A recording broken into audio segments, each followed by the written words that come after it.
Bismillahirrahmanirrahim. Assalamualaikum warahmatullahi wabarakatuh. Waalaikumsalam warahmatullahi wabarakatuh. Pak Konselor yang sama-sama kita hormati, Ibu Direktur Eksekutif, Ketua Senat, Pak Rektor, Pak Wakil Rektor, Ketua DPU, dan Bapak Ibu yang tidak bisa sebutkan satu persatu. Alhamdulillah pada hari ini kita bersilaturahmi. Paling tidak Bapak Ibu sudah tercerahkan bahwa kita tidak berada dalam situasi yang stagnan. Bagaimanapun kita perlu berubah, tetapi perubahan ke arah yang lebih bagus.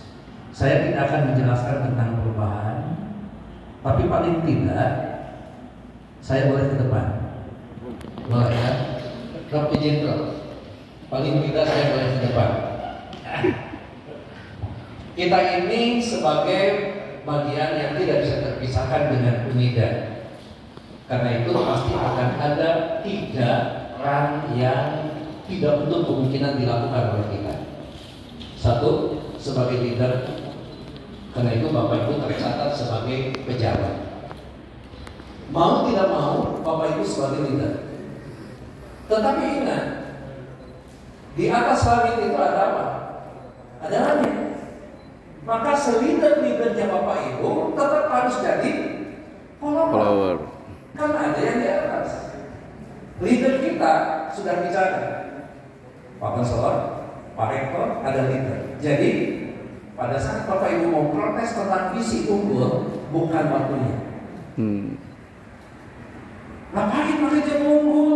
Damai, cici. Anda sebagai follower ikuti bahwa kampus kita harus unggul. Tetapi pada saat Bapak Ibu berhadapan dengan staf, Anda adalah leader.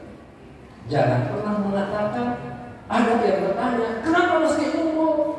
Tanya ke Pak Rektor,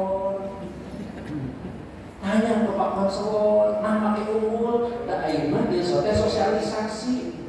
Oh, catat itu. Jadi kapan kita memerankan sebagai leader?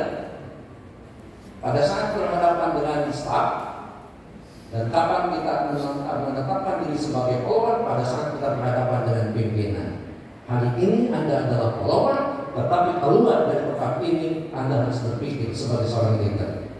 2, yang ketiga yang tidak boleh, Pak Yudi akan bertanya, Eva, mangsa bodoh, mau unggul mana? Tidak unggul, mana? Terus kamu clean. Kata clean tidak berlaku di UNIDA. Kenapa? Karena kita punya misi yang tadi disampaikan oleh Ibu Direktur, tahapan tanda yang perlu kita lewati dalam mencapai unggul. Karena itu kita harus punya sebuah kesepakatan. Unggul tidak boleh hanya menjadi impian. Unggul tidak boleh hanya menjadi sebuah cita-cita, tetapi kita harus menciptakan sebuah proposal kehidupan mencapai unggul. Di mana proposalnya? Bukan di kertas. Di mana proposalnya? Bukan di slide. Di mana? Ada di pikiran kita dan ada di hati kita. Pada saat ada di pikiran kita, maka kita perlu tampil sebagai orang yang punya cara berpikir brilian. Tunjukkan kapasitas kita. Bukan hanya di atasan kita, tapi yang paling penting tunjukkan kemampuan kita di staf kita. Kenapa? Karena staf kita akan menilai kita terlebih dahulu. Karena Bapak Ibu yang pertama bersinggungan dengan mereka. Pak Rektor belum tentu paham staf yang ada di bawah Bapak Ibu. Apalagi saya.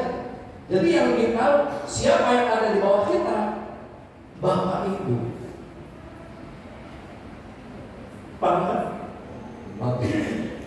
Dan yang pertama yang akan dinilai oleh mereka bukan Pak Rektor, bukan Pak Rek, bukan dekan. Siapa? Orang yang lebih dekat dengan mereka. Siapa? Bapak Ibu. Catat ya. Karena itu, pada saat kita punya kemampuan berpikir, tunjukkan di depan mereka, tetapi bukan diikuti dengan sebuah sikap kesombongan. Lihat saya datang paling pagi, pulang paling siang. Disampaikan ke bawahan kita, apa kata bawahan kita?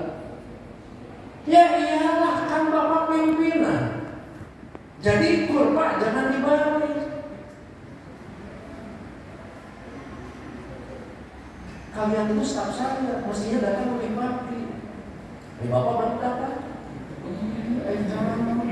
Ayolah bos, saya ganteng. Jangan seperti ini. Tapi justru biarkan mereka punya sebuah statement.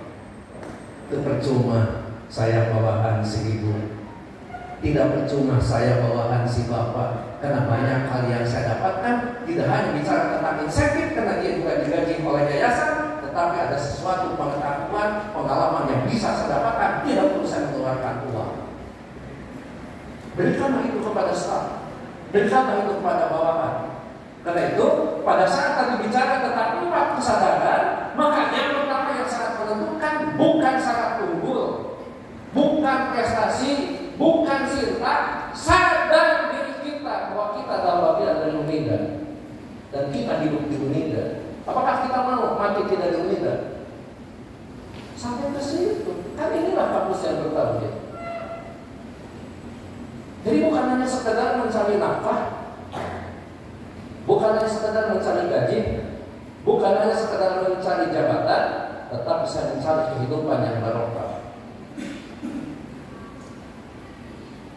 Jadi tolong Bapak Ibu tidak berpikir kalau rapat MPU, ini rapat MPU mah tidak pernah ini. Enggak.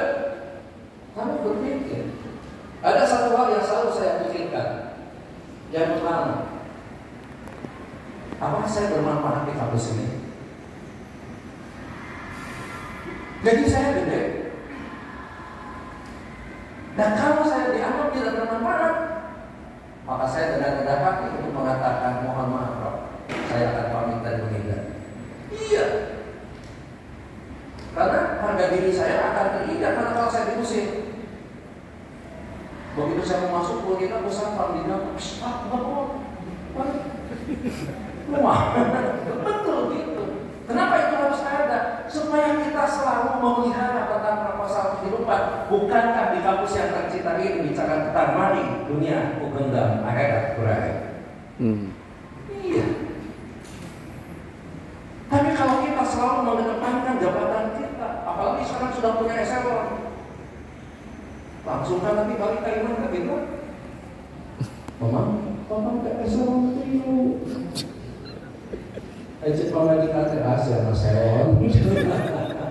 Jangan begitu, tetapi tunjukkan bahwa mari kita menyampaikan sebuah kalimat. Atasan kita tidak kecewa dengan kita, bawahan kita tidak kecewa dengan kita. Pertanyaan yang muncul, manakala kita tidak punya kesadaran diri, maka prestasi itu tidak akan pernah kita dapatkan. Sadar yang paling utama apa? Bukan masalah kekosongan Bapak Ibu, bukan masalah ketidakmampuan Bapak Ibu.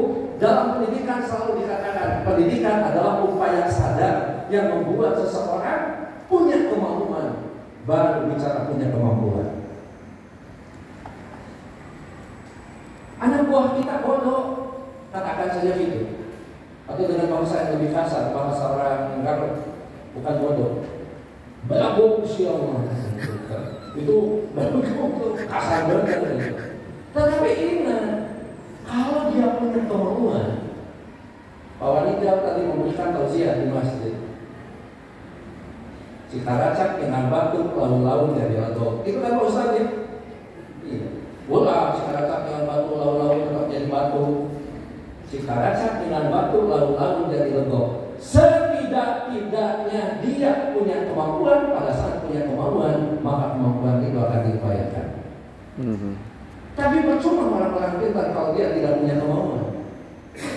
Makanya kalau dua perang tadi itu penting. Kapan Anda punya satu sikap untuk mengambil solusi, take the solution. Kapan kita harus mengambil langkah, take step. Dan tidak ada sebuah rumus bagi seorang pimpinan yang pada saat dihadapkan kepada masalah selalu menggunakan alibi. menggunakan alasan. Alhamdulillah, selamat datang peserta. Sebentar lagi hilang. Setelah hilang, nanti Gus Ari dipanggil. Gus, kenapa gitu? Anu kan sudah itu kabelnya, kabel di luar kekuasaan saya, Pak. Nggak ada alasan kalau kita menjadi solusi. Ya, karena itu kenapa belajar bersih itu menjadi penting, kenapa belajar bersih itu menjadi penting. Papan Solon baru mengatakan, ini sabotase, rektor saya tidak akan pernah begitu. Dia akan tinggalkan tempat. Silakan lulus dulu. Sebelum benar saya baru masuk dulu. Untuk kalau di negeri begitu. Jadi tidak pernah bicara. Ini ada mic, gitu kan? Tinggalkan mic ini. Masalahnya apa yang kami ada ini kan? Atau berkeringat itu semuanya, termasuk sekretaris universitas yang pertama kali yang berkeringat, karena tanggung jawab ada di situ. Jadi sebagai pimpinan, pada saat sebuah masalah muncul, ambil solusi, bukan mengambil sebuah alasan dan kita menuding kelemahan anak buah kita. Tidak akan ada kesalahan pada anak buah, yang ada kesalahan pada pimpinan. Dan saya akui, Bapak Ibu ini adalah orang-orang terbaik di Unida. Sadar itu enggak? Ini Pak, ini namanya sadar aja. Bapak Ibu adalah orang-orang yang terbaik di Unida. Dan tidak mungkin dipilih menjadi eselon manakala dari orang yang tidak terbaik. Hanya masalahnya kadang-kadang kita tidak sadar dengan peran tugas dan tanggung jawab yang bisa ditujukan kepada orang lain. Inilah gue. Saya selalu mengatakan begini, paksa orang lain untuk mengakui kalau kita benar, tetapi bukan dipaksa dengan ungkapan kalimat, tidak dipaksa dengan slogan, tapi dipaksa dengan perilaku kita sehingga orang lain mengatakan kalau kita benar. Paham maksud saya? Iya. Kamu bawahan saya atasan bilang saya pintar, itu mah maksa, ngancam. Ini lumayan, nanti kalau dekan ngomong bilangin bagus. Enggak, tapi kita memaksa dia mengakui kehebatan kita, bukan dengan kalimat, bukan dengan kata-kata, bukan dengan paksaan, bukan dengan slogan, tetapi tunjukkan perilaku kita yang membuat dia mengakui kalau kita adalah yang terbaik. Dan itu penting bagi seorang pimpinan. Jadi kalau ada orang yang mengatakan, ya kalau saya tergantung penilaian yang bawah, tapi tidak pernah melakukan apapun, itu yang namanya whatever, masa bodoh. Karena seorang pimpinan harus punya proposal, harus punya cita-cita.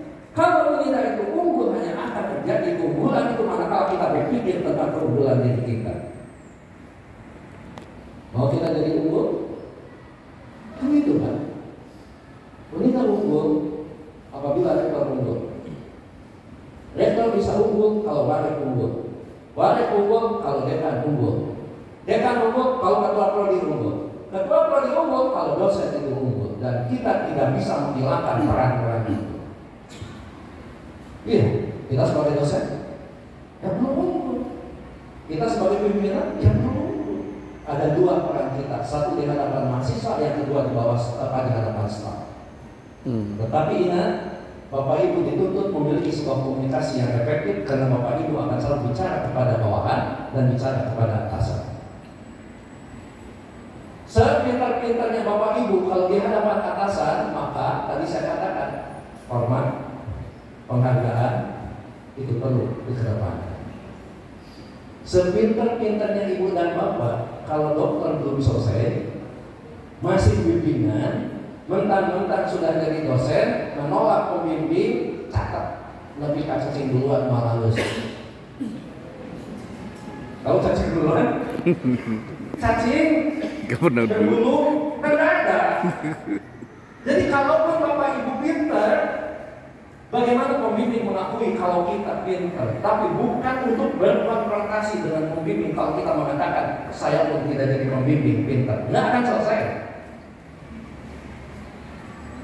Yang memberikan nasihat kepada saya tidak ada yang lain kecuali istri saya.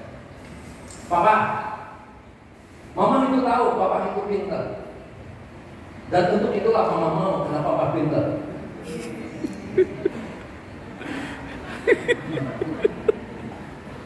Dan Mama tahu kalau Papa itu dosen. Kalau Mama hanya seorang guru. Tetapi tolong catat oleh Papa, sepintar-pintarnya Papa, jangan merasa tinggi hati di hadapan pembimbing. Kalau sudah selesai, terserah Papa. Tapi sekarang ikuti saja pembimbing. Yang kadang-kadang saya merasakan begitu. Secara keilmuan, saya merasa sudah pintar. Tapi ternyata pembimbing bukan menilai kepintaran saya, tapi menilai bagaimana tata krama etika dibangun oleh Ruman Soherman. Iya. Ujung-ujungnya apa? Kembali kepada konsep awal.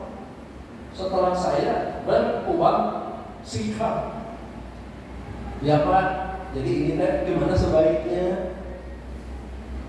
Setelah itu baru beliau bertanya, kalau konsep kamu gimana? Gini Pak, ya udah gitu. Terus nanti malah gitu. Bukan masalah itu. Karena kalau ini proses sidang yang paling sulit itu bukan saat promosi. Saat apa? Bimbingan. Jadi bukan hanya keilmuan untuk jadi seorang dokter, sabar, tawakal, gitu. Nah, oleh karena itu kembali satu, kalau sebagai bawahan tata krama perlu dibangun. Saya syukur pada Ibu Nida, setiap ketemu dengan mahasiswa selalu, apalagi dengan dosen karena sudah kenal saya. Tapi ada juga anak yang ketemu, jadi yang tanggung jawab kan kita. Yang tanggung jawab kita, jangan mencari tanggung jawab orang lain.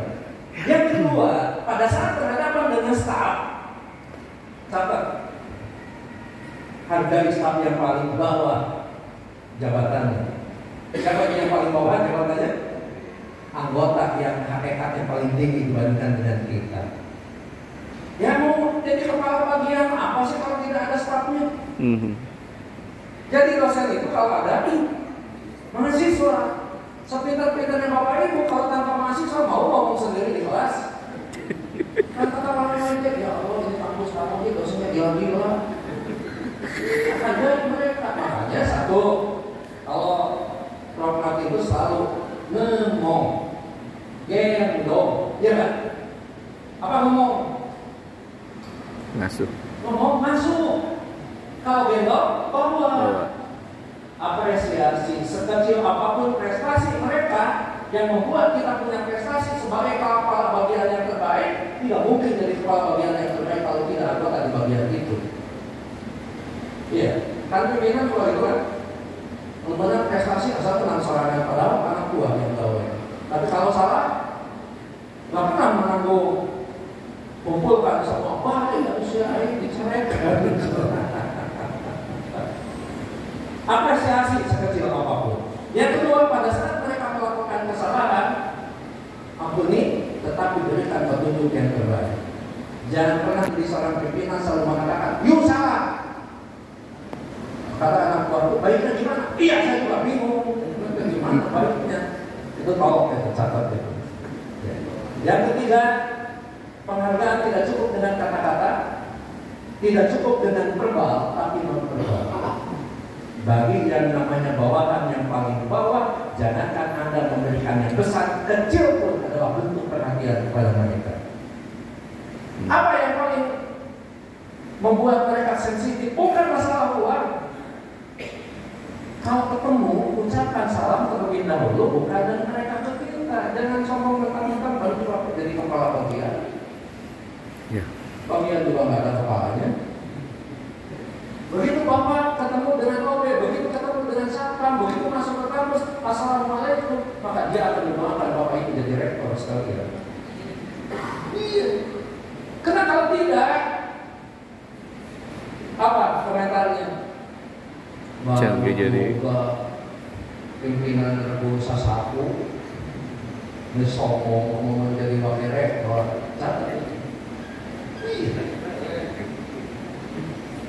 Apalagi jadi rektor, apalagi jadi Pak Amin, kasih tanda terus.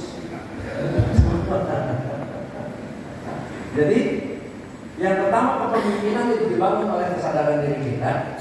Yang kedua, kepemimpinan itu dibangun dengan sebuah penghargaan terhadap anggota kita. Dan bagaimana seorang kepemimpinan itu dibangun dengan penghormatan kepada atasan kita. Dan setiap yang disampaikan oleh atasan itu harga mutlak, harga mati untuk diikuti. Kecuali kalau pimpinan membawa Anda ke alam kemadaratan, baru kita tidak boleh mengikuti. Kampus ini harus menjadi unggul, kampus ini harus menjadi terkenal, kampus ini harus menjadi rujukan masyarakat, kampus ini harus punya harga diri di antara kampus yang ada. Yang terakhir, 2017 saya memberikan penghargaan ke rektor Universitas Juanda karena kampus ini menjadi universitas 100 universitas terbaik di Indonesia. 100 terbaik. Pak, kemarin berapa waktu dibangun kita cek? 279.